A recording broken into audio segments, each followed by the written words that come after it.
सुबह का समय था और जंगल में एक अजीब सी हलचल मची हुई थी। पेड़ों की शाखाओं पर बैठे तोते चहक रहे थे, बंदर एक डाल से दूसरे डाल पर कूद रहे थे और हाथी अपनी सूंड हिलाते हुए कुछ फुसफुसा रहे थे। लेकिन आज की ये हलचल कुछ अलग थी। आज जंगल में एक ऐसी खबर फैली थी जिसे सुनकर हर जानवर हैरान रह गया था। खबर ये थी कि जंगल की सबसे शक्तिशाली और निडर शेरनी की शादी सबसे सीधे और भोले गधे से होने वाली है। ये बात इतनी अजीब थी कि जंगल के सारे नियम और व्यवस्था हिल गई थी। शेर राजा अपनी गुफा में बैठकर सोच रहा था कि ये कैसे हो सकता है। चीता अपनी तेज दौड़ भूलकर एक जगह खड़ा था। यहाँ तक कि छोटी चिड़िया भी अपने घोंसलों से बाहर निकलकर इस अविश्वसनीय खबर पर चर्चा कर रही थी। और वो गधा, वो जो हमेशा बोझ ढोने का काम करता था, जिसे सभी एक साधारण मजदूर समझते थे, आज उसके दिल में एक अजीब सा गर्व भर गया था। उसे लगा कि शायद अब उसकी किस्मत चमक गई है और जंगल उसे सिर्फ एक मूर्ख गधा नहीं बल्कि एक राजकुमार की तरह देखेगा। वो अपने सपनों में खो गया था। उसने सोचा कि अब वो महल में रहेगा, सोने के बर्तनों में खाना खाएगा और सभी जानवर उसका सम्मान करेंगे। शादी की तैयारियां शुरू हो गईं।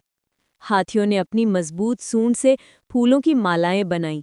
बंदरों ने पेड़ों को रंग बिरंगे फलों से सजाया।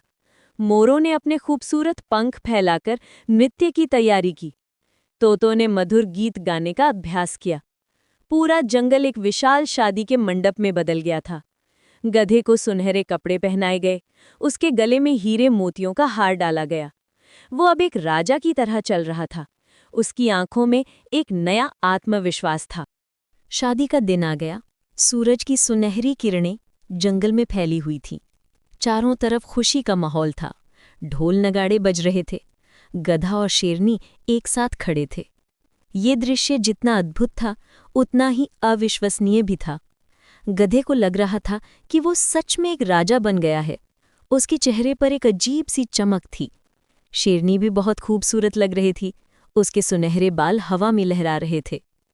चांदनी रात में गधा अपने नए जीवन के सपनों में खो गया था। वो सोच रहा था कि अब उसका जीवन कितना बदल जाएगा। अचानक एक जोर का झटका लगा और एक आवाज आई, उठ, अरे ओ गधे उठ।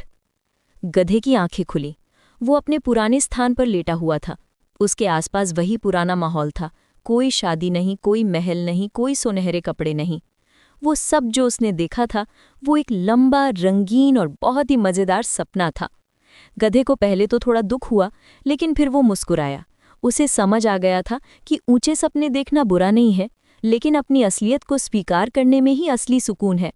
वो फिर से अपने काम में लग गया, लेकिन इस बार उसके चेहरे पर एक शांति थी।